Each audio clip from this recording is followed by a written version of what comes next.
We've told you before about the so-called sanctuary cities, where local law enforcement does not cooperate with federal immigration authorities to keep criminal illegal immigrants off the streets. Tonight, a place where there is plenty of cooperation. Here's national correspondent William Jeunesse.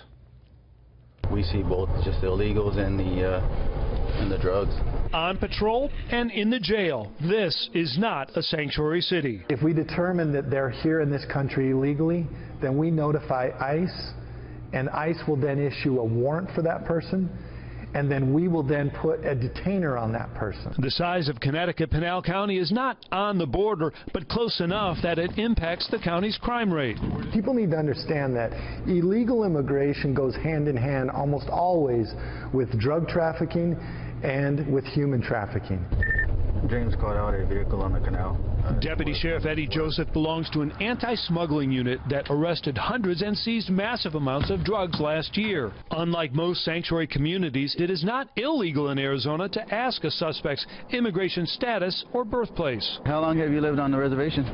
Once booked, jail officials here are trained as ICE agents to determine legal status. The 287G program allows me to make sure that I'm not putting criminals back in our communities. Their goal is the same as ours, public safety, right? And those sheriffs and law enforcement agencies realize that by turning over these criminal aliens to us, that they're not going to be able to go out and commit additional crimes.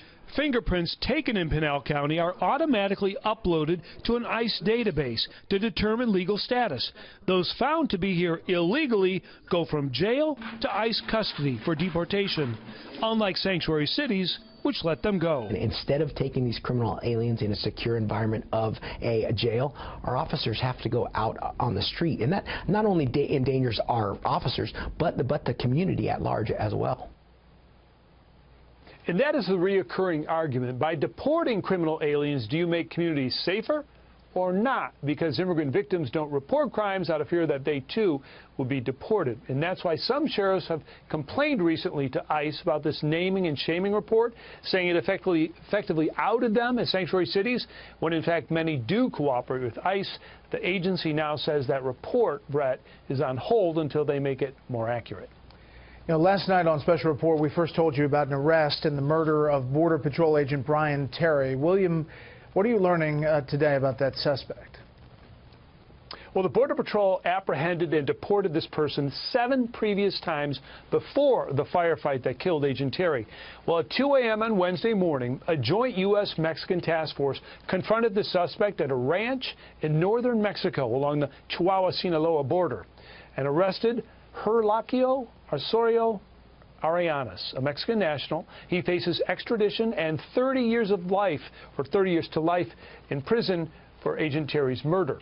Terry died at the scene when his unit confronted the suspect and 4 others. His death exposed the Obama administration's Operation Fast and Furious after agents found 2 assault-style weapons at the scene sold under that program. I am told that Ariz is tied to the scene by DNA, and according to 5 others already in prison, he fired the shot that killed Agent Terry.